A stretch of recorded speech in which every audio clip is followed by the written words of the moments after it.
Vamos fazer a leitura. Minha oração não é apenas por eles, rogo também por aqueles que crerão em mim por meio da mensagem deles, para que todos sejam um, Pai, como tu estás em mim e eu em ti, que eles também estejam em nós, para que o mundo creia que tu me enviaste. Dei-lhes a glória que me deste, para que eles sejam um, assim como nós somos um. Eu neles e tu em mim, que eles sejam levados à plena unidade, para que o mundo saiba que tu me enviaste e os amaste como igualmente me amaste. Pai, quero que os que me deste estejam comigo onde eu estou e vejam a minha glória, a glória que me deste, porque me amaste antes da criação do mundo. Pai justo, embora o mundo não te conheça, eu te conheço, e estes sabem que me enviaste. Eu os fiz conhecer o teu nome, e continuarei a fazê-lo, a fim de que o amor que tens por mim esteja neles, e eu neles esteja. Vamos orar mais uma vez nessa manhã. Senhor nosso Deus, nós queremos te agradecer pela oportunidade de voltar à tua casa e de receber um pouco mais da porção da Escritura Sagrada, que ela nessa manhã possa encontrar espaço no nosso coração e que a meditação dela possa trazer para nós verdades fundamentais, possa nos lembrar de questões que são muito necessárias para a nossa vida cristã e que assim nós saímos daqui mais abastecidos da tua palavra para encarar os desafios da atualidade. Assim nós te oramos no nome de Jesus. Amém. Meus irmãos, esse é o terceiro e último sermão no texto de João 17, a oração sacerdotal de Jesus. E no último, que foi domingo passado, entre outros pontos, nós abordamos, com base nessa oração de Jesus por seus discípulos, o seguinte: os discípulos de Jesus são aqueles que sempre pertenceram ao Pai e foram entregues por Ele ao Filho antes da fundação do mundo. Isso a gente viu na semana passada. Nenhum desses se perdeu. O mais importante que a gente precisa manter em nossa mente é: nenhum daqueles que o Pai deu ao Filho se perdeu. Então, se nós fomos entregues pelo Pai ao Filho, nós não nos perderemos. E há apenas a exceção do filho da perdição para que se cumprisse a Escritura. Isso também está incluído no texto e é relatado no Salmo 41, versículo 9. Outra coisa que a gente percebeu é que para que haja salvação de pecadores é necessário que a palavra seja pregada a eles. Não existe outra forma de você enxergar a salvação de pecadores senão pelo nome de Cristo, e o nome de Cristo é pregado através das Escrituras.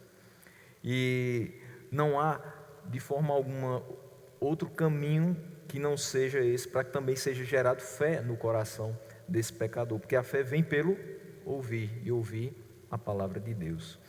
Então, para que haja verdadeira conversão é necessário arrependimento de pecados e fé salvífica na pessoa de Cristo.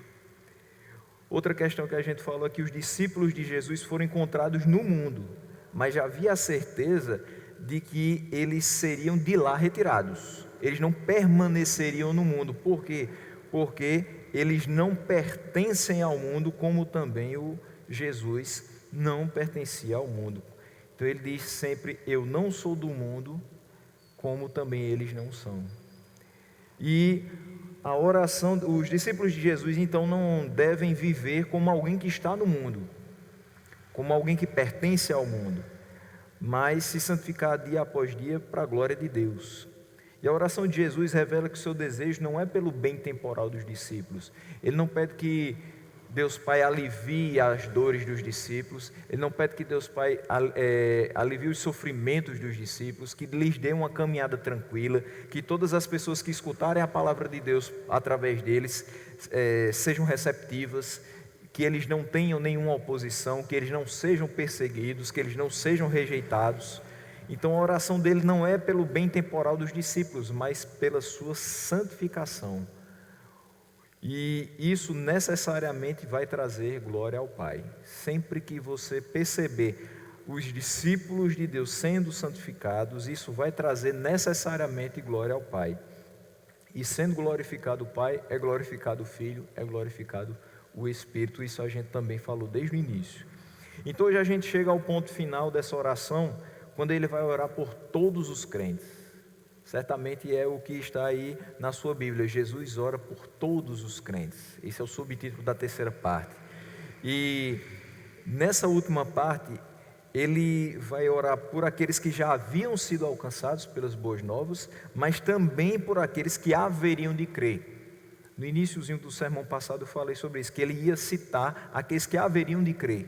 Então é interessante que existe uma colocação de alguns teólogos, já repetindo um mais antigo, de que o ato de Jesus na cruz do Calvário, ele age como um pêndulo.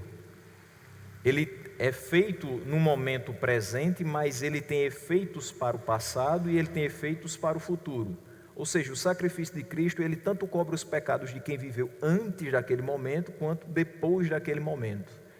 Por isso que a gente lê no texto de Romanos, que o pastor Jamison aqui expôs, que Abraão foi justificado pela fé. Você vai ver lá também em Hebreus a mesma coisa, que todos aqueles homens da galeria dos heróis da fé foram também justificados pela fé. A fé em quê? Naquele sacrifício, no nome de Cristo. Então, dali para trás, todos foram salvos pela graça mediante a fé. Dali para frente, todos são salvos pela graça mediante a fé. Então, ele ora por aqueles que já haviam sido alcançados, mas ora também por aqueles que haveriam de crer. Afinal de contas, ele começa essa oração falando de sua glorificação e da missão que recebeu do Pai. E essa missão ele diz: assim como tu me enviaste ao mundo, eu agora os envio também ao mundo. Então ele envia os seus discípulos para continuar essa missão. A missão de quê? De que as pessoas conheçam o Deus que enviou ele ao mundo, o seu único Filho, para que todo aquele que nele crê tenha a vida eterna. Não pereça, mas tenha a vida eterna. Que é a missão lá de João 3, do 15 e 16. Então, a partir do versículo 20, a gente vai perceber que ele vai agora, então, esticar, vamos dizer, estender o alvo da sua oração. Primeiro orou por si, depois por seus discípulos, mas agora por aqueles que haveriam de crer, por todos os crentes. E ele diz: minha oração não é apenas por eles.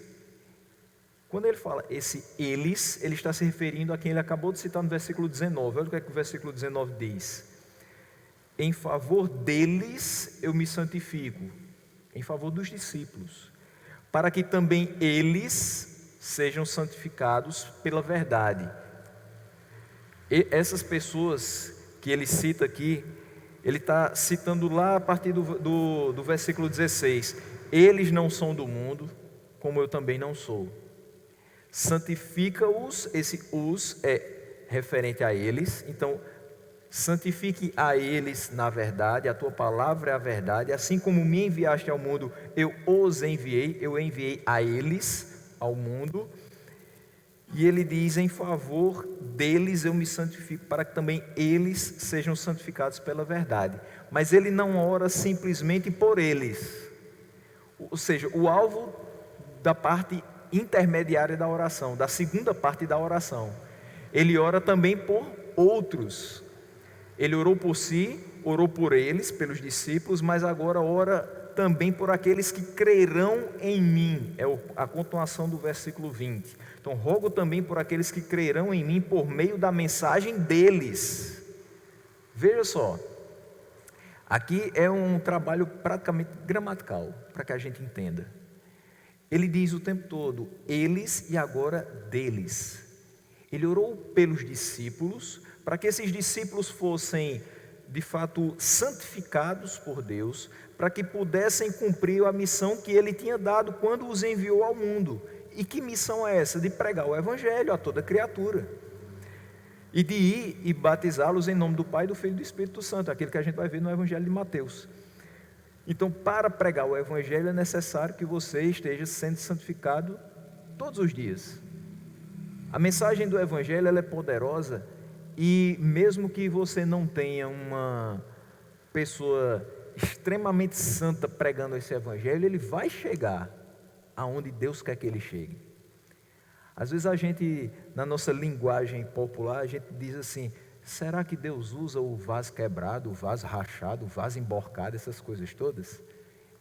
Ele usa para a glória do nome dele. Nas nossas imperfeições, nós somos usados por ele para os objetivos dele serem alcançados e a glória dele ser promovida.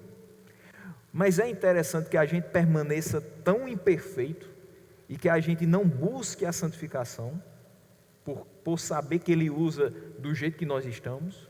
Não, é por isso que ele roga para que aqueles discípulos sejam santificados na verdade. É por isso que nós devemos rogar a Deus que nós consigamos chegar a essa santificação todos os dias, que ele nos afaste do mal, que nos livre do mal e que nós estejamos cada dia mais em conformidade com a palavra de Deus. Porque por mais que ele utilize várias e várias pessoas que a gente reputa como não sendo as mais ideais para a transmissão do Evangelho, mas ele busca de fato aqueles que se entregam nas suas mãos para que ele faça exatamente o que ele quer, uma obra perfeita, uma divulgação perfeita da sua palavra, para que pessoas sejam alcançadas através da ação do Espírito Santo.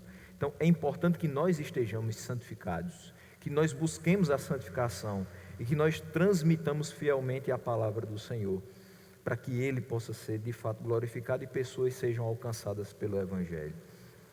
Então, quando ele diz aqui: rogo também por aqueles que crerão em mim por meio da mensagem deles, aqueles que haviam sido alvo da sua oração para serem santificados e transmitir a palavra, seriam instrumentos para que outros futuramente viessem a crer. Ele veio em carne e trouxe a mensagem de salvação, e muitos creram. Se você observar no próprio texto de João, existem relatos que você vai ver que acontece uma cura, e no final vai dizer assim: e muitos creram. E quando nós observamos a partida de Jesus, os sinais obviamente não se tornam tão frequentes quanto eram enquanto ele aqui estava. Mas é fato que através da vida dos discípulos, muitos sinais aconteceram e muitos vieram a crer. Mas ao passo que muitos creem e que muitos pregam, os sinais começam a se tornar menos necessários. Você tem uma palavra que já registra os sinais. Hoje nós não precisamos mais que uma pessoa paralítica entre aqui pelas portas e comece a andar, para que a gente acredite que ele de fato é o Filho de Deus, para que no nome dele há salvação, para que a gente acredite que no nome dele há salvação. A gente não precisa mais observar um cego andando pelas ruas, sendo curado por uma pessoa, para dizer assim: de fato ele tem poder, porque a gente já tem esse registro, porque a gente já aprendeu e a gente tem fé nele. E essa é a fé que salva, é a fé que, por mais que a gente não tenha visto e sido testemunha ocular destes milagres, mas a gente sabe que são reais. Por quê? Porque ele mesmo colocou fé no nosso coração. Isso é muito especial, porque ele diz que mais bem-aventurado é aquele que não viu, mas creu. Nós não vimos, mas cremos. E somos bem-aventurados por saber que o mesmo Jesus que se encarnou e que é Deus, e que fez todos os sinais e maravilhas aqui na terra, é aquele que continua sentado à destra de Deus Pai e que continua a cuidar de nós e a interceder por nós. Então Jesus havia acabado de orar pela missão e santificação dos seus discípulos. Ele confiava nos discípulos e ele orou por aqueles que cumpriram dessa divulgação da Evangelho e iam crer. Assim os discípulos cumpriram a grande comissão e muitos se chegaram aos pés do Senhor. Nós hoje também somos responsáveis por essa divulgação. E muitos têm se chegado aos pés do Senhor. Talvez a gente não esteja... Opa, barulho foi forte. Talvez a gente não esteja visualizando talvez a gente não esteja contabilizando, mas muitos têm se chegado aos pés do Senhor. Eu não sou de um tempo tão mais antigo, mas vamos colocar aí 20, 25 anos atrás, a gente tinha muito mais o costume de fazer apelos ao final das pregações e contabilizar. Tantas pessoas hoje vieram a Cristo, tantas pessoas hoje levantaram suas mãos e se entregaram ao Senhor. E a gente participava de cultos em que os números eram enormes, porque quanto mais pessoas tinham, mais necessidade a gente tinha de pregar aqueles pecadores, e mais pecadores vinham. E a igreja foi crescendo e foi crescendo, só que ao mesmo tempo que essa igreja, entre aspas, foi crescendo, a gente percebeu que a igreja evangélica brasileira como um todo, ela mais inchou do que cresceu. Ela mais ficou abarrotada de pessoas do que de fato de discípulos fiéis de Cristo. E essa pregação do Evangelho que nós hoje somos responsáveis e que os discípulos levaram a cabo durante tantos e tantos anos depois de serem enviados por Jesus, ela precisa ser feita de uma forma muito séria e muito consciente daquilo que um servo de Deus deve reproduzir na sua vida diária. Às vezes a gente acaba se pegando, pregando o Evangelho, dizendo assim: venha para Cristo que sua vida vai melhorar. Talvez não seja isso que vai acontecer. A gente sabe que no fim das contas ela vai melhorar, porque a vida eterna você vai ter, quando Ele te alcança. Mas não quer dizer que sua família vai aceitar de bom grado. Não quer dizer que seus amigos vão se chegar mais a você porque você agora é um crente em Cristo. Não quer dizer que no seu trabalho você vai ser promovido porque agora você é crente.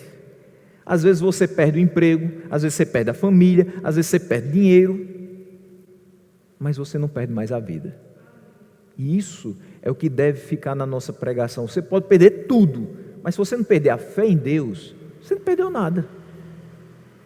O mais importante na sua vida é saber que ela não acaba aqui, que isso aqui é uma passagem terrena, mas o que vale é a vida eterna com Ele. É para isso que a gente está aqui, é esperando esse momento chegar. A gente tem uma viva esperança. Essa esperança não morreu, ela morreu e ressuscitou. E a gente sabe que um dia vai estar com Ele. Então, a nossa pregação não pode ser algo de melhoria de vida simplesmente. Não pode ser algo de prosperidade material, que ela pode vir, é lícita e é boa, mas não é o fim de todas as coisas, porque o fim de todas as coisas sempre deve ser a glória de Deus. Então nossa pregação deve ser voltada para a transformação de vidas, para a glória de Deus. E essa pregação, ela precisa de canais que estejam conectados com Deus, ou seja, canais que estejam em constante santificação. Não tem outro jeito. Se eu não estiver todos os dias buscando a santificação, é sinal de que eu não estou em contato com a palavra de Deus. Como é que eu vou estar buscando a santificação se eu não pego na palavra de Deus? Como é que eu vou buscar a santificação se eu não oro? Como é que eu busco a santificação se eu não venho à igreja, se eu não escuto sermões? Fica muito mais difícil. Da mesma forma, nós então, que os discípulos, hoje nós somos comissionados por Ele a continuar levando essa mensagem gloriosa de salvação aos perdidos, transmitir fielmente que no nome de Jesus a salvação, para aquele que se arrepende sinceramente dos seus pecados. Então a nossa pregação deve incluir isso. Você precisa se arrepender sinceramente dos seus pecados. Você já deve ter escutado a história de alguém que chegou na igreja, levantou sua mão e disse: a partir de hoje eu sou um crente. Na segunda-feira voltou para a vida que tinha. Mas aí passou os 15 dias, a corda apertou um pouquinho mais, ela voltou para a igreja, levantou sua mão e disse assim: a partir de hoje eu sou um crente.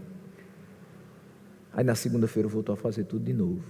Aí passou um ano, morre uma pessoa da família, no meio daquele luto a pessoa emocionada porque a palavra foi muito boa, porque o louvor foi muito bonito, ela levantou a mão de novo e disse: a partir de hoje eu sou um crente.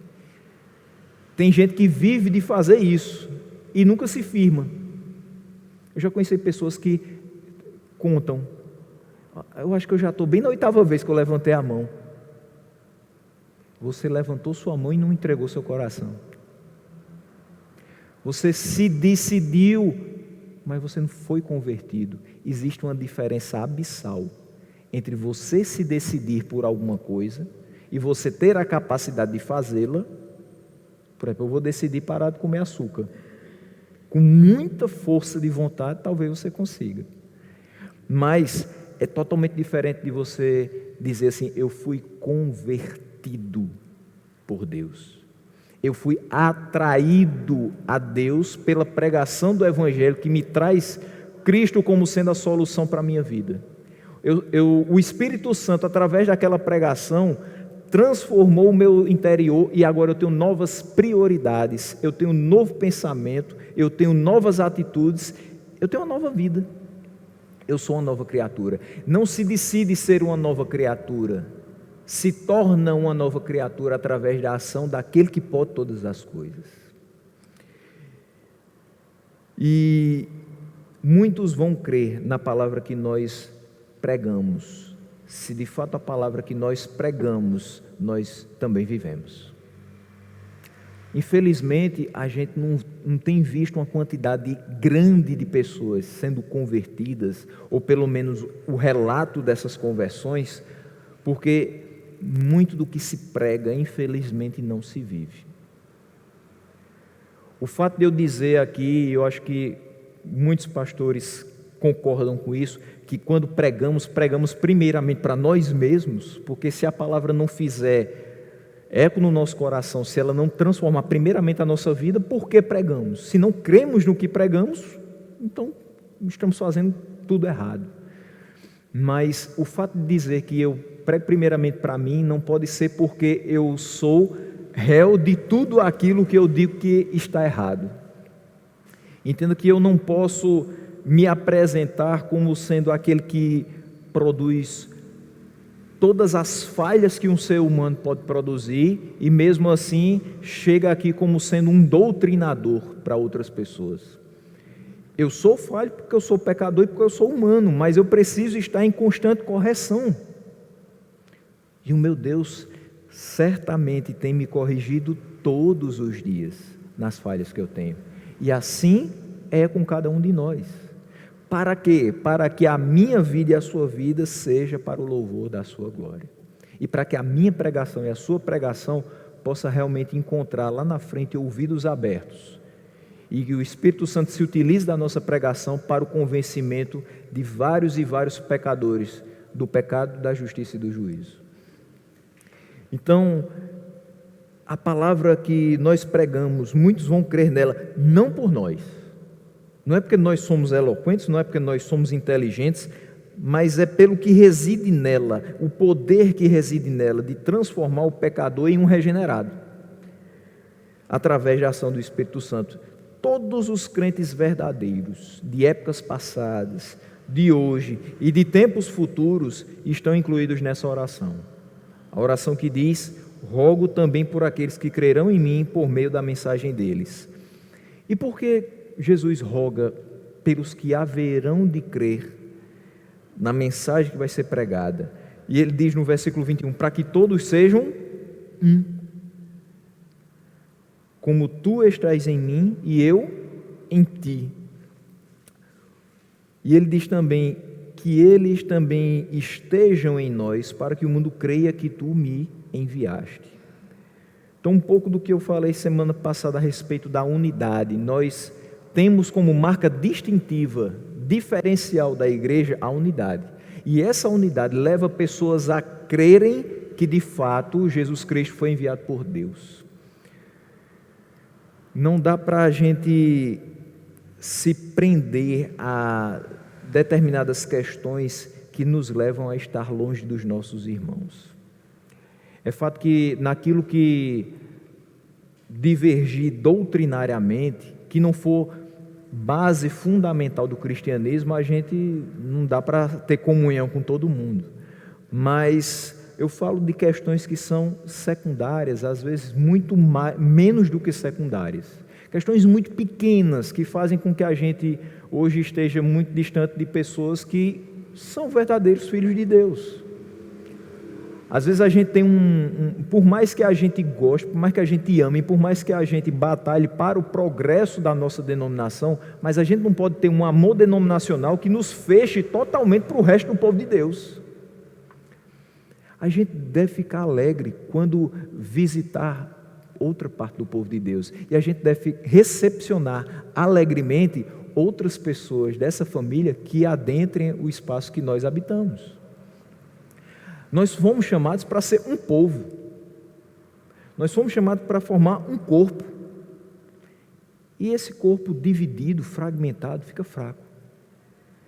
Assim como o pastor Rondo falou semana passada, se você arrancar a sua mão e deixar ali na cadeira, no outro dia, quando você for buscar, ela vai estar necrosada ou necrosando. Isso quer dizer que eu preciso de cada mínima parte desse corpo.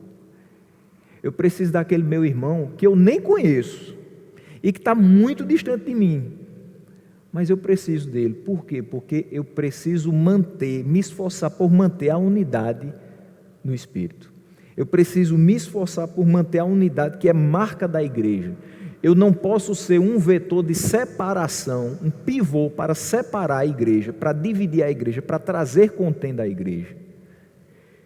Eu devo ser, sim, um canal de bênçãos para a igreja e promover a unidade, onde eu estou e onde meus pés pisarem. Então, mais uma vez, há um reforço aqui sobre a necessidade de que aqueles que foram salvos pela graça, mediante a fé, sejam unidos, formem um só povo, espelhando a relação do pai com o filho. Como ele diz aqui, como tu estás em mim e eu em ti. Então, nós precisamos sim uns dos outros. E é vital que os crentes vivam de modo digno daquele que os chamou. A união dos crentes deve exercer influência nos de fora. Como é que você acha que uma pessoa que está lá fora vai querer fazer parte da nossa comunidade se ele vê que todas as pessoas são desunidas, se há muita contenda, se há muito disse-me-disse, se há muita raiz de amargura entre nós, se as pessoas não se cumprimentam, se as pessoas não se olham, se as pessoas não se gostam, estão aqui por mero formalismo, eles não vão querer vir para cá, em qualquer outro lugar que eles encontrarem isso.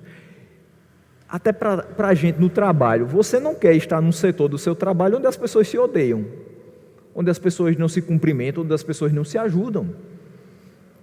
Você gosta de estar onde o ambiente é favorável, onde há união, onde há um trabalho conjunto, onde há uma forma agradável de se tratar com as outras pessoas, onde você vai ter palavras boas de compreensão, de esforço, de incentivo.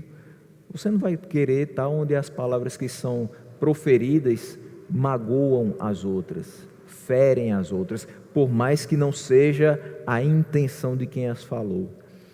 Então, vendo a nossa unidade, os de fora vão compreender qual é o propósito de nós estarmos professando a fé em Jesus. Qual é o propósito de nós estarmos professando a fé em Jesus? Primeiramente, a gente tem o propósito de glorificar a Ele, porque Ele nos salvou, porque Ele nos chamou, porque através do sangue de Cristo nós fomos justificados. Nós professamos essa fé para isso, mas também para que outros conheçam o amor que nos transformou. Nós falamos de Jesus o tempo todo, e às vezes as pessoas dizem até que nós somos um pouco chatos de falar tanto em Jesus, mas é porque é aquilo que preenche o nosso ser. A gente pode falar de qualquer coisa, mas o que preenche o nosso ser, o que nos traz realmente satisfação plena, é falar de Jesus. Aqui nós temos representadas várias profissões, vários setores da sociedade, e muito provavelmente você se domina a sua área de atuação, você sente prazer em explicar para outra pessoa o que você faz. Você diz, eu trabalho com segurança pública. Então você explica sobre aquilo e você diz, olha, eu gosto muito daquilo que eu faço, e você explica de uma forma magistral sobre o seu trabalho, mas quando você fala de Jesus, você não simplesmente sente o prazer de quem domina o conteúdo, você sente prazer daquele que fala da pessoa que lhe salvou. Você fala de uma forma prazerosa porque você está falando daquele que cuida de você nos mínimos detalhes, porque você está falando do seu Pai. É bem diferente. Você fala com uma força muito mais mais intensa de Jesus do que você fala do seu trabalho, do que você fala do seu ponto de interesse acadêmico, por exemplo. A oração de Jesus repreende as divisões sem sentido. E quantas divisões foram feitas ao longo da história totalmente sem sentido. Quantas pessoas estão hoje distantes umas das outras por questões que se tornaram amargas entre os crentes, mas não era necessário que assim acontecesse. É importante que a gente procure ver nos cristãos de outras comunidades genuinamente evangélicas as convergências. Interessante, chega um ponto na vida da gente, quando está no seminário, pelo menos eu passei por isso e pedia muito a Deus que esse tempo passasse, que a gente, de tanto escutar questões técnicas a respeito do sermão, a gente começa a avaliar todo sermão que escuta. E aí a gente diz, aquele irmão ali está pregando assim de outra maneira, ele deveria estar pregando assim.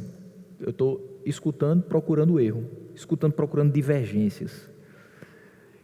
Eu prego expositivamente, mas também vai ter algum momento que eu vou pregar de forma temática, de forma tópica, textual, e não há problema algum nisso, contanto que eu pregue a palavra de Deus. Então, nós temos uma característica aqui de termos a maior parte das pregações positivas, mas se chegar aqui alguém pregando temático e for para a glória de Deus, e a gente for abençoado e edificado com aquela palavra, é isso que vale, procurar convergência, e não divergir com questões que não vão nos levar a lugar algum. Pelo contrário, vão nos deixar cada dia mais fragmentados, separados, enfraquecer o corpo de Cristo. O que mais o pessoal lá de fora quer é que a igreja seja fraca. Dividir um povo é ser inteligente ao ponto de dominá-lo depois.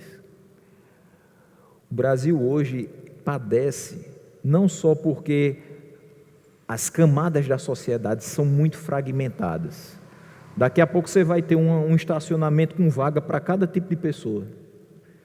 Vaga para cabelo curto, vaga para cabelo longo, vaga para quem é alto, vaga para quem é baixo, e assim por diante. Porque cada pessoa com uma característica diferente física, e isso é natural, porque eu não sou igual a você, e mesmo que eu tivesse um irmão gêmeo, eu não seria 100% igual a ele.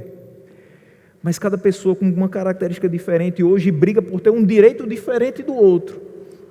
Imagine se a gente transportar isso para dentro do povo de Deus. O quanto a gente não vai ficar enfraquecido e o quanto a gente não vai ser dominado, não só por questões como o pastor René falou do secularismo, mas por outras questões muito mais complicadas.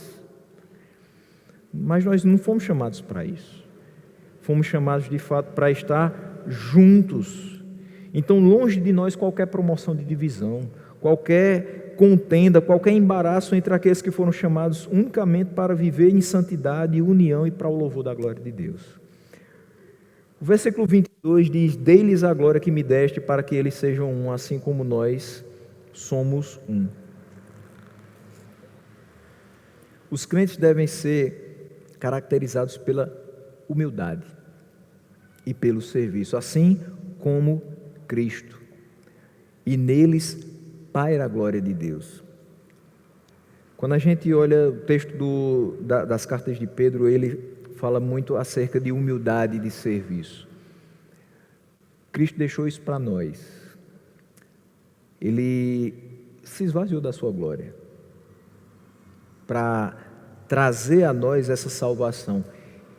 Ele deixou, de fato, o esplendor da sua glória para se tornar um servo, e um servo obediente, para cumprir uma missão maior do que tudo aquilo que a gente possa encontrar de missão aqui na terra. E essa missão foi cumprida cabalmente. E óbvio que quando ele cumpre essa missão cabalmente, ele ora por sua glorificação. Agora que eu cumpri a missão, glorifica a mim, Pai, para que tu sejas também glorificado. Ele entende que a partir do momento que ele encerra a missão, ele agora pode sim novamente voltar ao Pai e ter de novo toda a sua glória, e transmitir a nós a glória que ele teve, que o Pai lhe deu. Mas essa glória o fez ser soberbo entre os homens? Não. Essa glória que o Pai lhe deu e que Ele transmite a nós o fez se sentir superior aos homens? Também não. Ele andou entre os homens como homem e sem pecado. Ele andou por entre os homens como homem de forma humilde. E foi servo, ele serviu as pessoas. Ele não veio para ser servido, ele não veio para ser colocado num andor e ser transportado pelas ruas de Jerusalém. Ele não veio para ser coroado como um rei humano, para que tivesse todos os poderes temporais da terra. Mas ele tinha a consciência de que ele continuava sendo o Rei dos Reis e o Senhor dos Senhores. Mas era necessário que ele se encarnasse, que ele se sacrificasse, para que aqueles que o Pai lhe deu, antes da fundação do mundo, fossem salvos. Então, se nós fomos atraídos por alguém que foi humilde, por alguém que mostrou serviço, como daremos a glória a Ele? Também sendo humildes e também servindo a Ele. E ele diz, para que eles sejam um assim como nós somos um. De novo o Senhor vai frisar a importância da união entre os seus seguidores. E de novo o modelo é a união entre o Pai e o Filho. Nós não devemos ser unidos só porque concordamos com alguém, ou porque é necessário ser unido para que a gente não passe por determinadas coisas que lá na frente a gente possa enfrentar. Não, é porque nós temos um modelo, e o modelo é a união entre o Pai e o Filho. Do jeito que eles são unidos, nós precisamos ser unidos, refletir essa relação. E o versículo 22 não termina exatamente na expressão somos um, quando ele diz aqui, dei-lhes a glória que me deste, para que eles sejam um, assim como nós somos um. E aí ele coloca 2 pontinhos, e ele vai explicar como é que eles são um. Eu neles e tu em mim. Então, essa relação do Pai com o Filho, que deve ser espelhada por nós, entre nós, também a relação dele em nós e dele com Deus. Então, veja que através dele nós chegamos a Deus. Quando ele diz, há um só mediador entre Deus e os homens, Jesus Cristo, o homem, é exatamente isso. A união que ele tem com o Pai, agora ele promove entre nós e o Pai, através dele. Você ora em nome de Jesus não é por acaso. Você ora em nome de Jesus porque é através dele que nós temos acesso ao Pai. E essa união é feita de uma maneira perfeita. E ele diz que eles sejam levados à plena unidade. Mais uma vez ele realça que a unidade tem um propósito evangelístico. Dessa vez ela não liga-se somente à missão de Jesus, mas também ao amor de Deus pelas pessoas e por Cristo. Veja, quando ele diz aqui, que eles sejam levados à plena unidade para que o mundo saiba que tu me enviaste. O fato de sermos unidos vai fazer com que pessoas creiam que ele foi enviado por Deus. O fato de sermos unidos vai também fazer com que pessoas entendam que ele nos amou assim como o Pai amou o Filho. E quando ele diz que tu os amaste como também amaste a mim, isso vai se referir ao amor de Deus Pai pelos remidos. Onde é que a gente vê a expressão completa desse amor de Deus Pai pelos remidos? É João 3,16. Que João não tem condições humanas de representar esse amor. E nós não temos. Como é que nós vamos dizer? Deus nos amou de uma forma maravilhosa. Isso ainda é pouco para descrever. Se a gente disser Deus nos amou muito, é pouco para descrever. Se a gente disser Deus nos amou de forma extrema, ainda é pouco. Por isso que ele disse, Deus nos amou de tal maneira, numa proporção tão grande, numa extensão tão grande, que ele deu o seu único filho. É um amor que ele não se explica humanamente, porque ninguém vai dar seu filho. Ninguém vai dar seu filho. Você pode ter 10 filhos, você não vai dar um para ficar com 9. E a gente fica abismado quando alguém tem um filho e dá. E certamente, eu não estou na mente daquela pessoa e eu não consigo sondar o seu coração, mas Deus consegue. Certamente em alguns dias Uma pessoa que dá o seu filho, que entrega seu filho para outra família, ou que deixa seu filho, por exemplo, numa caixa de sapato no meio da rua, certamente a sua consciência vai acusar em algum momento da sua vida. A pessoa que dá o seu filho sem ser por esse motivo aqui, ela não está fazendo a vontade de Deus. E certamente ela vai ser cobrada por isso. A principal cobrança dela, a tristeza extrema que ela vai passar o resto da vida, pensando no que fez. Mas até para essa pessoa tem uma solução. É crer naquele que foi enviado, naquele que foi dado pelo Pai. Para as piores coisas da vida, para as piores atitudes que existem nessa vida, se houver ação de Deus e arrependimento de pecados, eu creio que há salvação. Se houver arrependimento e fé, há solução para a vida do pecador. E isso por conta do amor de Deus. Nós somos salvos pela graça mediante a fé, mas tudo isso é fruto do amor. Quando a gente olha para João 3,16, a gente vê, ele amou de tal maneira que ele enviou seu filho. Para quê? Para que a gente cresce nele, para que a gente se arrependesse dos pecados e tivesse fé para a salvação. O amor conduziu todas as coisas. Esse amor gerou arrependimento no nosso coração, porque a gente fica constrangido com tanto amor e a gente pecando, e a gente precisa se arrepender dos pecados porque ele amou a gente. E a gente tem fé no Cristo porque ele se entregou por nós. Quem faria isso por nós? Quem abandonaria sua glória para fazer isso por nós, vis pecadores? Nós precisamos retribuir esse amor que nos foi dado, vivendo para Ele, vivendo para a glória dEle. O versículo 24, ele diz: Pai, eu quero que os que me deste estejam comigo onde eu estou, e vejam a minha glória, a glória que me deste, porque me amaste antes da criação do mundo. Então, a gente tem uma primeira petição de Jesus pela igreja, que é a primeira, ele falando: eu não peço que os tires do mundo, mas os livres do mal. E depois ele fala: santifica-os na verdade, a tua palavra é a verdade.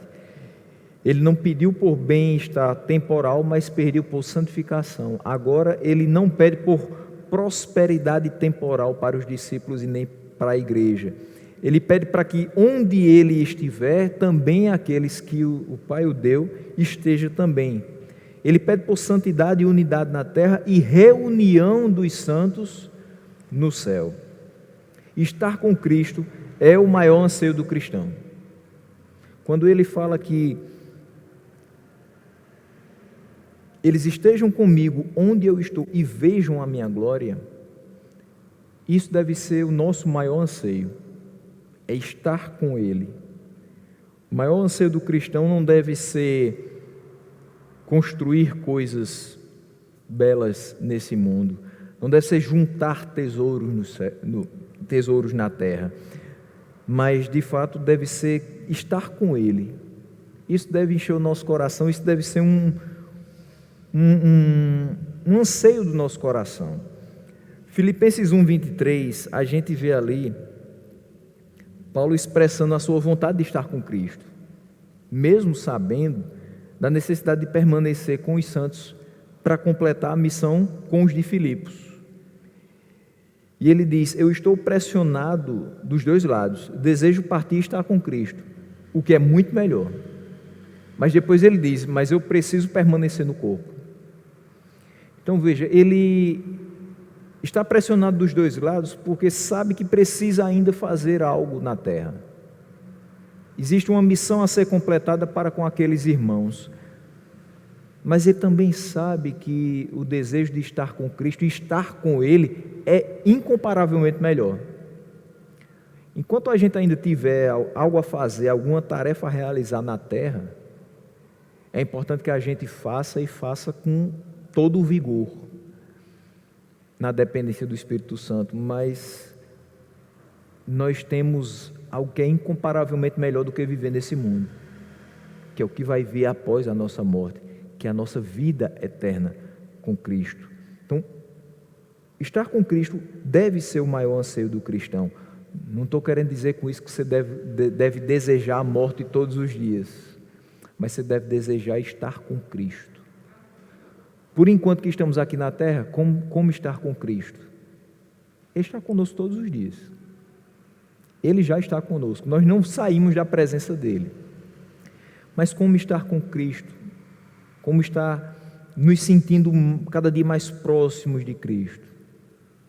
Através da sua palavra, através da meditação, através da conversa com outros irmãos, dos testemunhos que nós escutamos, através das palavras que nós ouvimos, através dos momentos devocionais que nós temos. As disciplinas espirituais servem para isso, para que a gente se sinta cada dia mais próximo dele, e para que o que ocupe o nosso coração seja justamente esse anseio de estar com ele.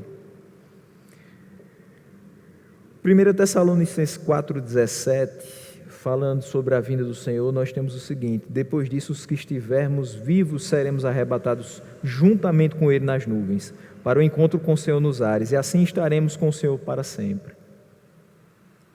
É isso que deve encher o nosso coração de alegria, a certeza de que é isso que vai acontecer com todos aqueles que foram entregues pelo Pai ao Filho.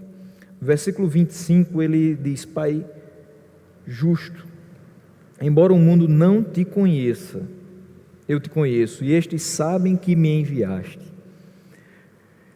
Quando ele fala Pai justo, esse título é muito importante da gente falar a respeito dele. Ele falou no versículo 11 também a respeito dessa expressão, Pai justo. Ele destaca a grande diferença que existe entre o Pai e o mundo ímpio que não o conhece. Ele diz: embora o mundo não te conheça, eu te conheço. Eu sei que o Senhor é justo. E quando a gente vai para as cartas de João, a gente percebe que uma das maiores marcas do cristão é a justiça. Ele fala: assim conhecemos os filhos de Deus e os filhos do diabo. Aquele que pratica a justiça procede de Deus. Aquele que não pratica a justiça, obviamente, não procede de Deus, porque o Pai é justo. O Pai é justo. Isso o diferencia de todo mundo ímpio que não conhece. Onde nós encontramos justiça? Somente em Deus. É tanto que as pessoas mais ímpias da terra, as pessoas que menos conhecem da palavra de Deus, certamente vão repetir, até como um adágio popular, que a justiça dos homens pode falhar, mas a divina não. Porque a justiça dos homens pode ter seus interesses próprios e falhar, mas o Pai justo nunca falhará nos seus julgamentos.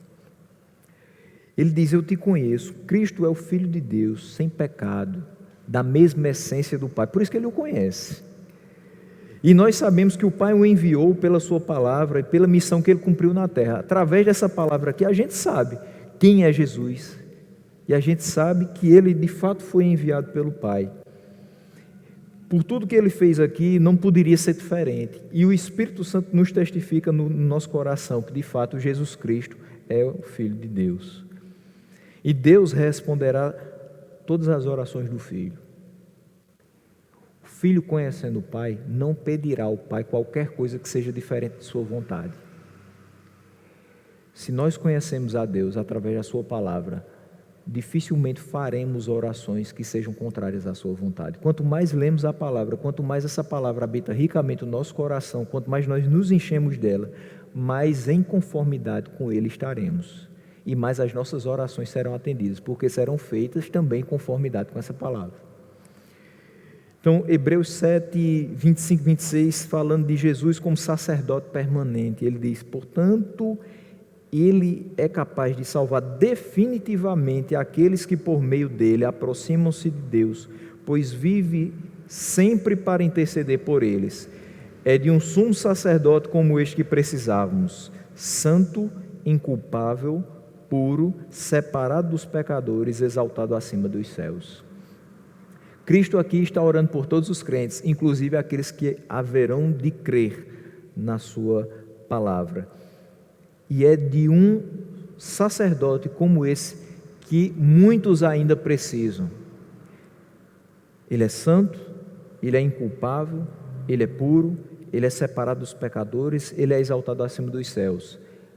Aquele pecador que não o conhece, precisa o conhecer.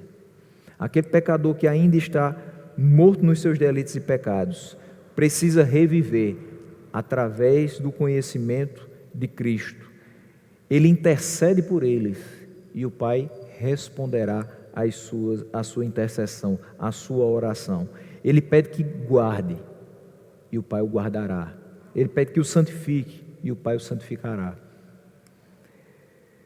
E ele diz: eu os fiz conhecer o teu nome e continuarei a fazê-lo, a fim de que o amor que tens por mim esteja neles e eu neles esteja.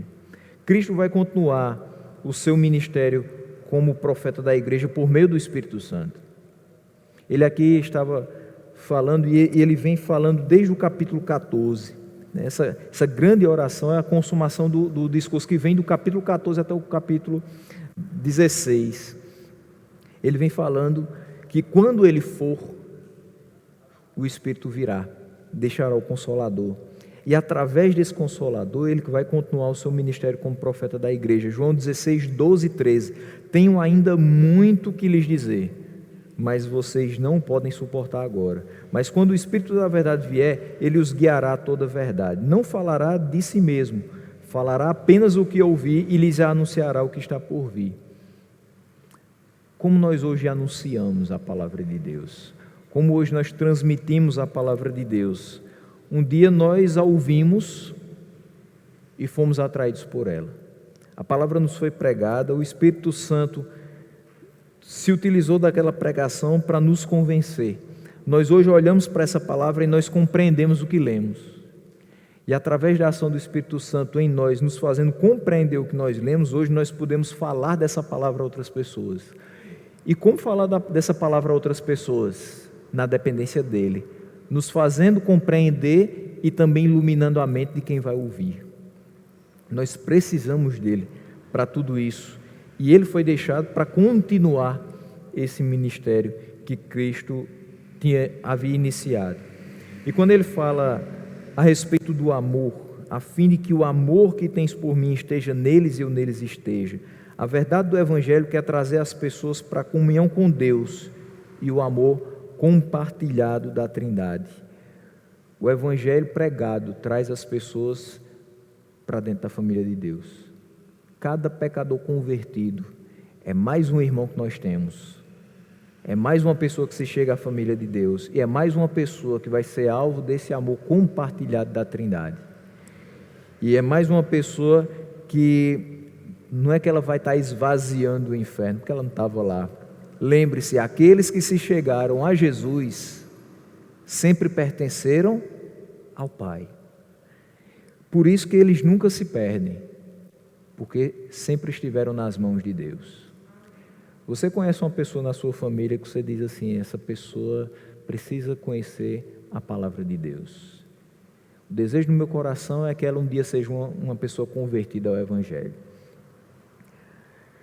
Mas às vezes parece que essa pessoa não chega à compreensão e você meio que vai cansando e vai perdendo as forças naquela sua anunciação do Evangelho, e você diz: eu acho que ela não tem jeito, eu acho que ela é uma pessoa perdida, ela não deve pertencer a Deus. Entenda que, se for da vontade de Deus, ela vai sim compreender a mensagem do Evangelho.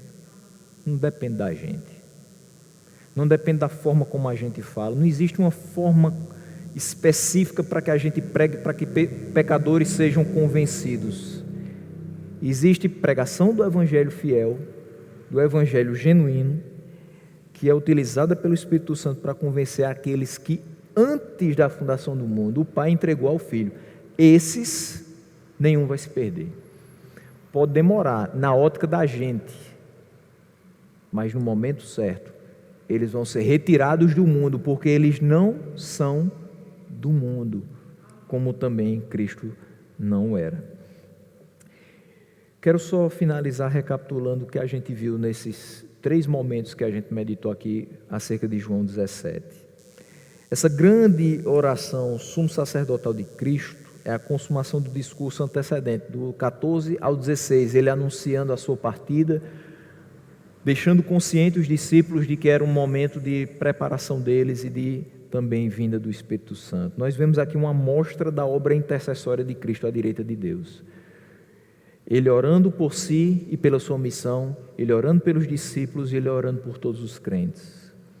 Tudo pelo que Cristo ora será concedido pelo Pai, já que Cristo é o Deus homem, cuja obra redentora tanto glorifica a Deus.